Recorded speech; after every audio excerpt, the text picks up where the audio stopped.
1995, the Automobili Lamborghini was born in 1963.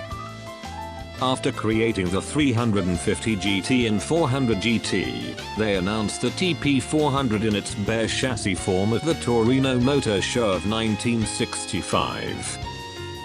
In the Geneva Motor Show of the following year, they announced the Miura P400, donning the beautiful body designed by Marcello Gandini, who was then the chief designer of Bertone. The Miura took on a midship layout, mounting a 3,929cc V12 engine behind the rear bulkhead. This was a landmark model for Lamborghini, their first supercar, producing 345 HP and 271.2 feet lb. It immediately drove the budding name of Lamborghini directly into the limelight.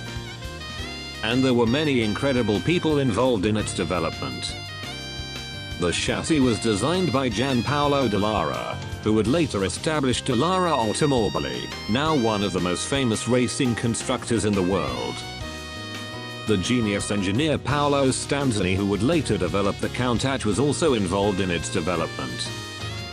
It is said that there were 3 prototypes built of the Miura P400 from its announcement at the Geneva show until the start of full production.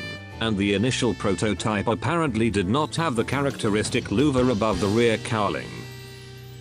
However, these prototypes were modified to production specs later, and delivered to the market as a standard Miura P400.